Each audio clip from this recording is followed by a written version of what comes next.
Hey, Dr. Mary Starr here, and I want to come to you to talk to you about the hormone of testosterone and why it's important for women in midlife and beyond.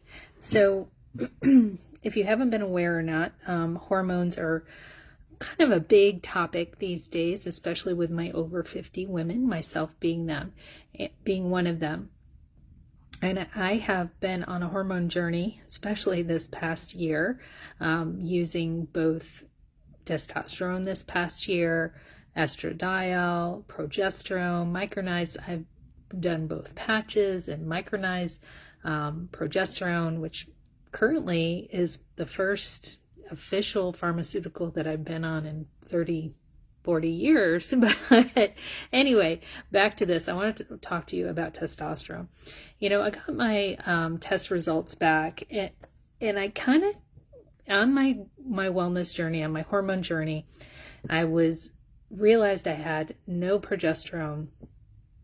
And recently, back in 2021, I had no progesterone. My hormones were all over the place, and I lost over 50 pounds doing the Rev Up lifestyle, which is diet and exercise. I gained a lot of muscle, and then right about at that time too, I experienced menopause.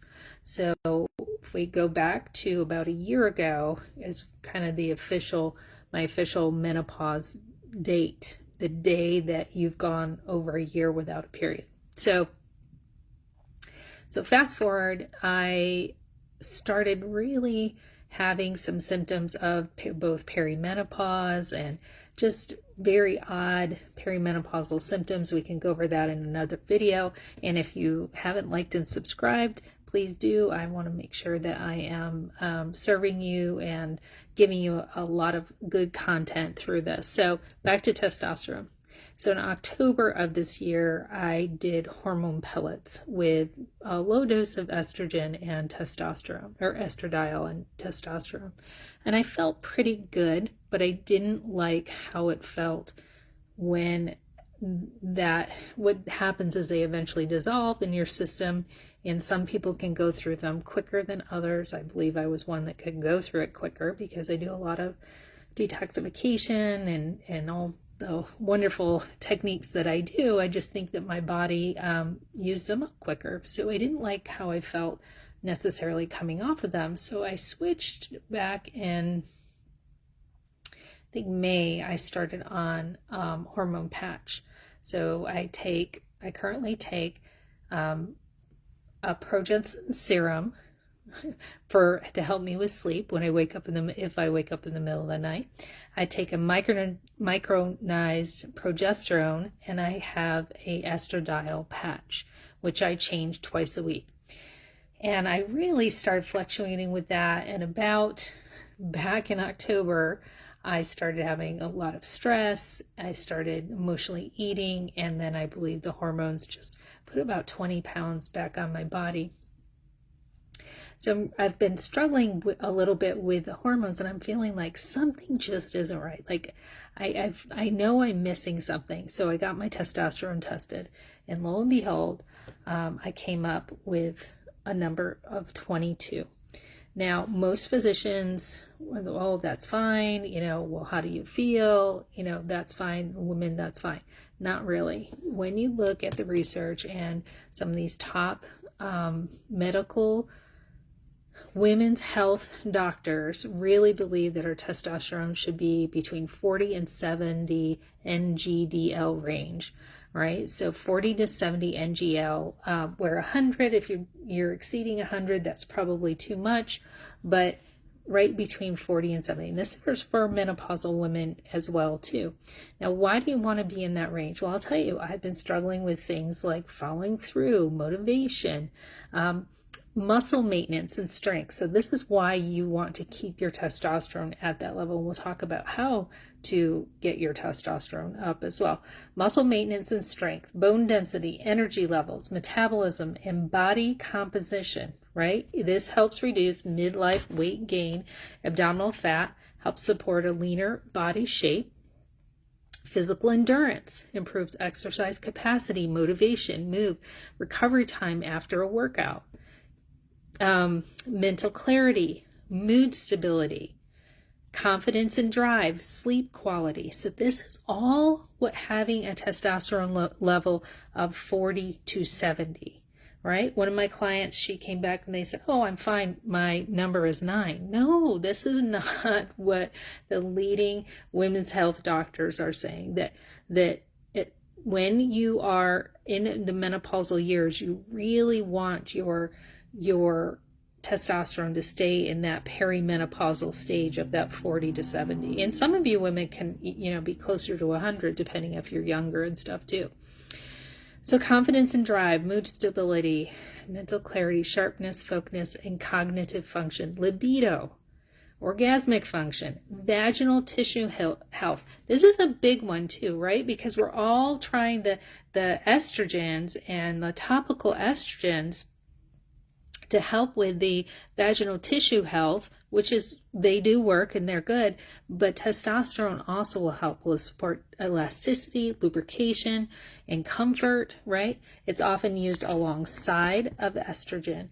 And this is why I think I haven't got the best results with just the estrogen patch as well. Long-term protective health, heart health may help support vascular health, protect from metabolic syndrome like diabetes. Insulin sensitivity supports better blood sugar control and reduces diabetes risk. Longevity and vitality contributes to aging gracefully with strength, energy, and resilience, right? So that 40 to 70 is the sweet spot. So I'm coming up at a 22. One of my clients is coming up at a 9. So how can we increase our testosterone?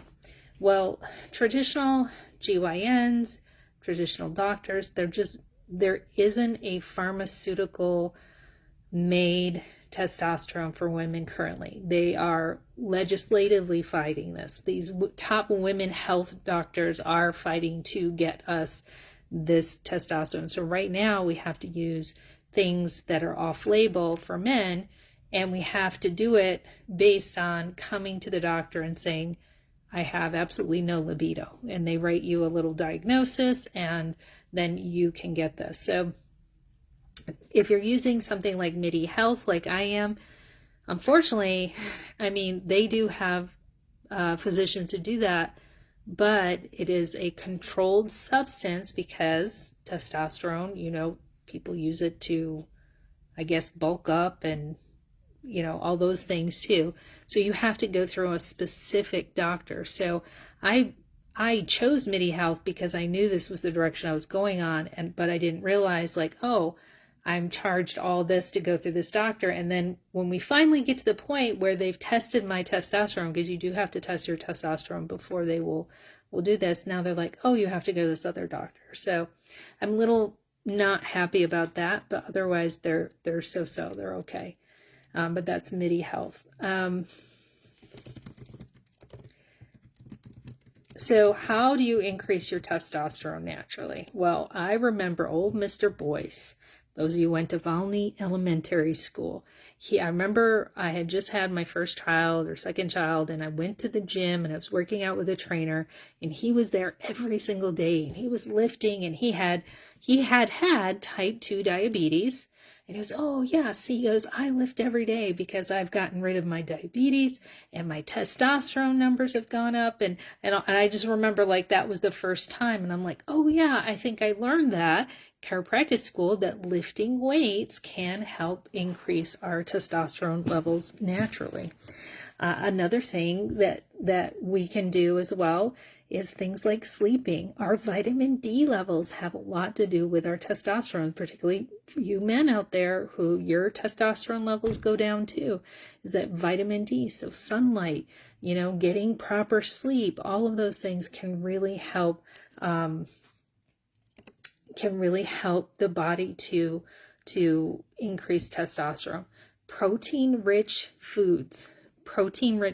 That's why I keep going back to the Rev Up eating program. I just said this in the group. I said, we have 4 servings of protein a day, helps to keep sarcopenia away. Sarcopenia is when it's like muscle wasting that happens as we age.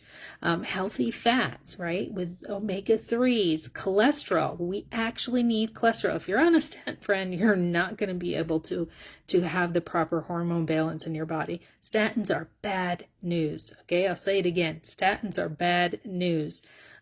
Really need to find a better doctor who can help you to stay healthy without using a drug that's going to rob you of cholesterol, that where you need that to build hormones. Okay, zinc and magnesium, things like pumpkin seeds, oysters, spinach, dark chocolate, right, are both essential for testosterone production. Vitamin D, I said that.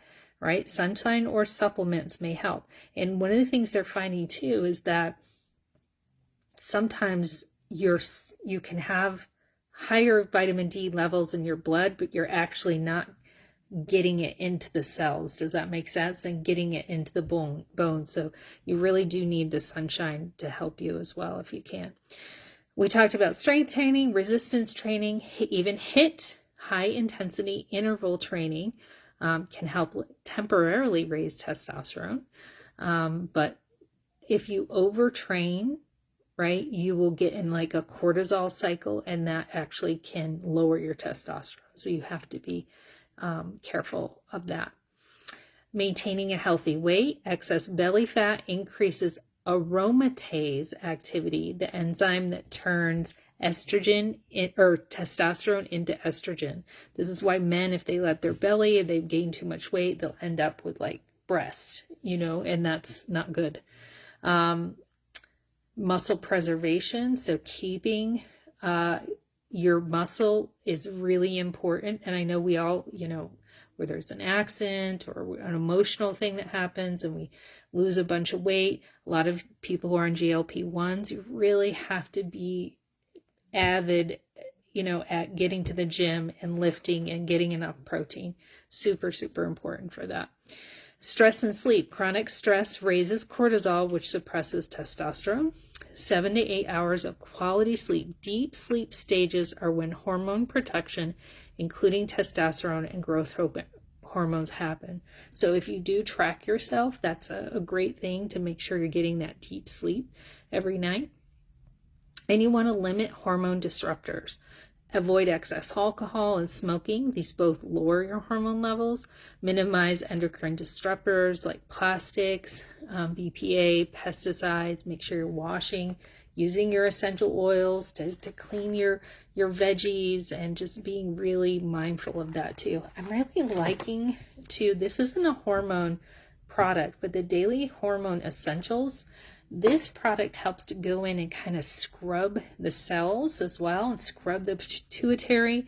It acts on the pituitary, and it's I feel like I'm almost a month on the Daily Hormone Essentials, and I feel different. I feel way better sleep.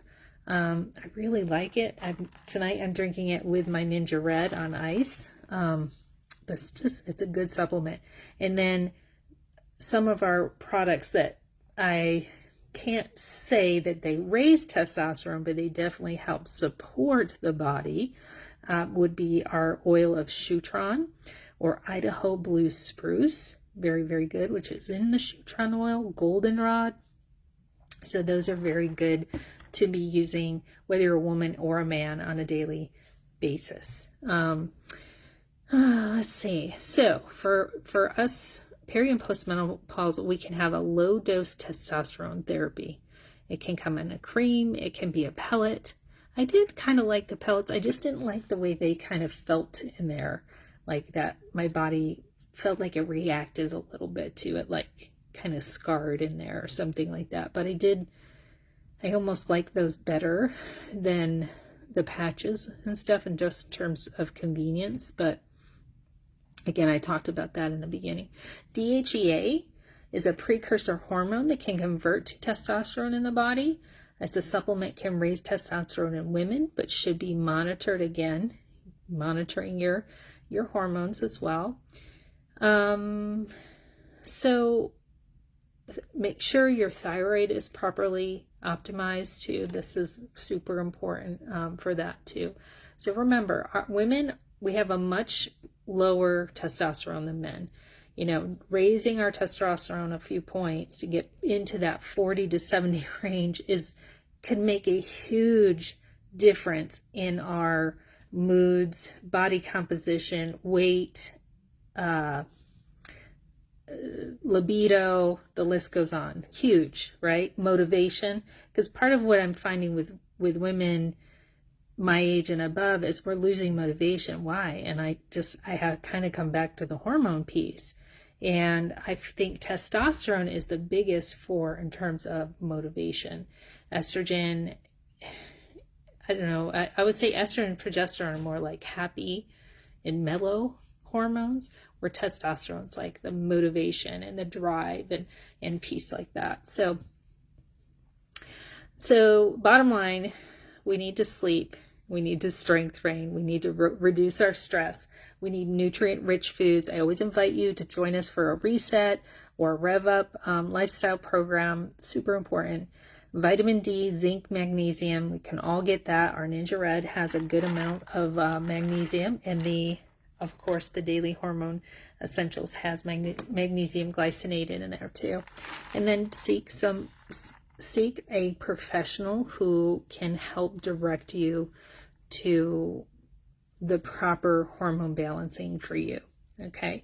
Don't just go off of like, oh, it says normal, so I'm normal. It's how do you feel? What are women specialists saying? Is that really normal? And for myself at 22, no, it's not. My friend for 9, no, we should be between 40 and 70 optimally. So hopefully this was helpful. Have a good night. And please make sure that you subscribe to this YouTube channel. Make sure that you put in the comments if you have found a physician or a specialist, nurse practitioner who can help you, or what you're doing to help balance your hormones and your testosterone. All right. Have a good day. Bye-bye.